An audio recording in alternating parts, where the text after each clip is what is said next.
Me ma wunyina akwa bio ya sen share de di kan me do bia wa subscribe to this channel and wa share me videos na wo share na wo like na fe oja me comment nya me enhira mu nyina e wo baby a na me mpae ni se ne eda wa koma so nya me be ya ma o se be ya obenya break akra be show original and then so another simple recipe shop and save na na egusu nti we ye wato kokko a wa freeze bi na bi aka na wonim ne o de be ye no eno ho recipe na me de brew your friend of plantain and now so be friend say a balls minim dia me de be friend yet nti no umbra video emu de no ahunu din ne de da so wa nti akonwa na wo sa woje na me de dia me wo ekira nya me wo ha say e kokko me nsi nti akonwa no and so I refeel so and then skip it through the video if you say be akokko e ba be da ne balls wo hia every step so they can sense kokko no na fe de dia kana hihye so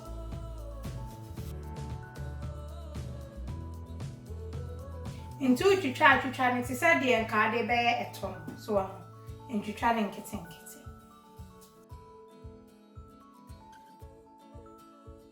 enti me ohoro ho ne achiaso se me de me chance esi so ansuo ni huwa ho na ado kokko ne gum na esama abenta mo keke so na for the salt to taste aka ho na nche no ya no ama akomu kakra se be kokko ni mama fine so no akata so ama ne hu afa so tia bia ya be the next step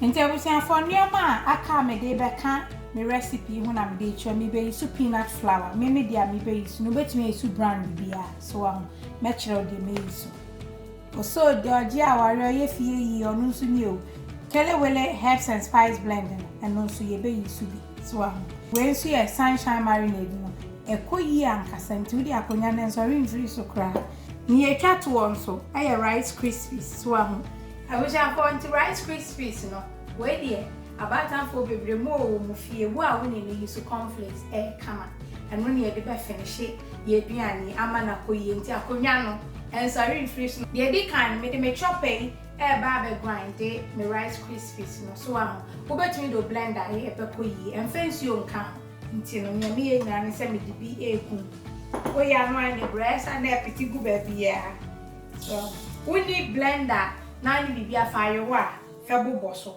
ana so di gu rubber mu a na de benkuta ana se rolling pin na de abobo so na koyi ti me grind na afia tiaso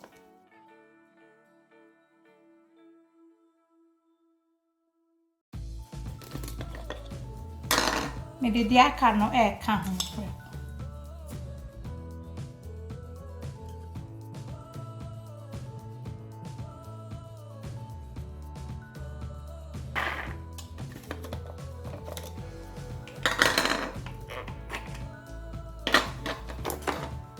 ya busia fa me fancho say na yi so say na per consistency no to bet me use breadcrumbs and so na use we na ekoyi ankasa nti de abomodi an try ma me hwe ai kama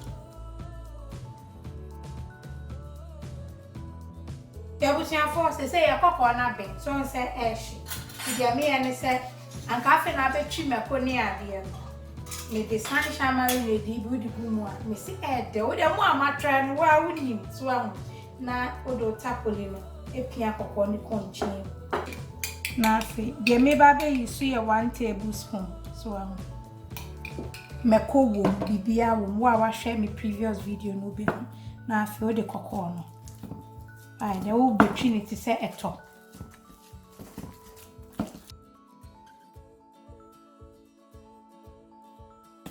ni fam jai be quiet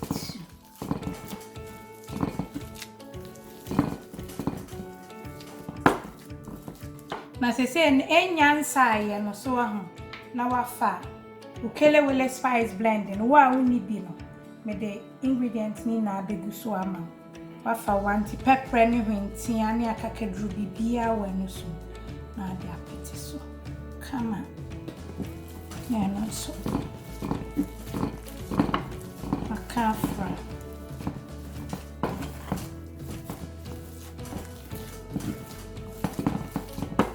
Into manins and no for peanut flour. Me for 1 full tablespoon. Minus what the account.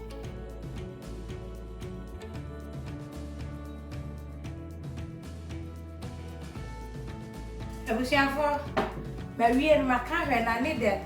With your body I try to hear me say we are. So I feel what can in our bonus.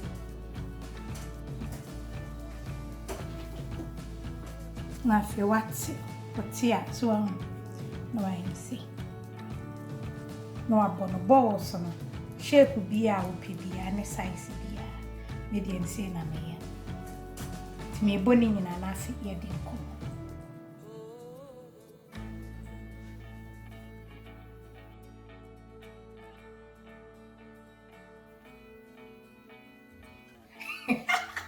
I bet you the cocoa dia grow. I'm half for.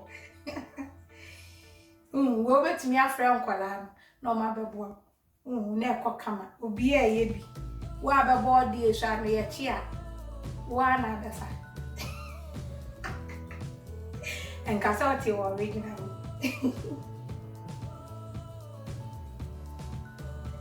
I was your phone to my boy. So to me romance and nothing at all. So said me and Nanny say me rice krispies no me say be a good thing. Because me here ni na say me dey just about 1/4 teaspoon of me Kelewele spice blending. Wow. Because who could to be a half a taste no the bear no so. Now a pinch of salt kete just to taste. No can in after. Into our sunny at here, no bet me to breadcrumbs and so the queens. Nani ram, okay. No, if I wear top balls as well. Now they are 15 see.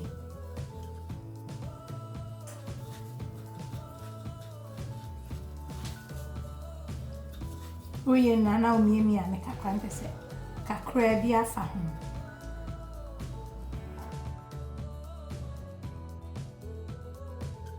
Nti ma mention a technique back once all the go on there when you dry our first all the bones you so na che say afa na o crumbs no afa ne kama no so to bet me I say open kusia so abetumi but ya na me pen too rich nti me ya de aka no na afia toss abusia fon say me de angwa si so fa angwa bi a wo pe na say wa manado. Now when chilli shows because I been did that. So I hope I say when you crispy keke no na di gu wan when.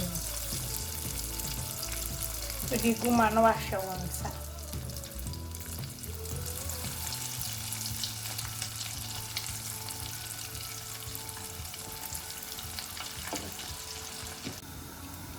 Wa hwe wi ko hwe ho. And na say so cool. Jayo Ebeko year too. On say na na chese why the way. Diane na kono say.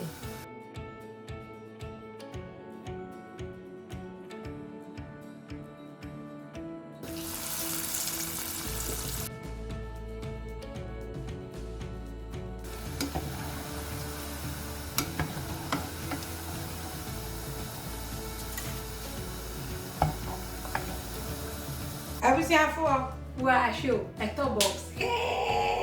Where there? If the beef for Ghana, Casausa, Yabiano, they say they are the international level. I'm a venture. A year come oh, your wedding, oh, your parties near there. Not put them our guest. For many bedroom, and you bet me the ways why levels to bomb my dance of a tram.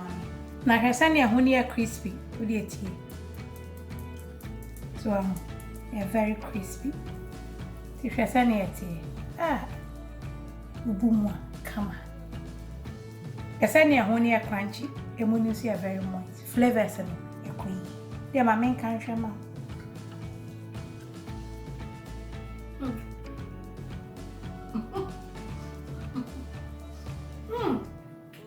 I do.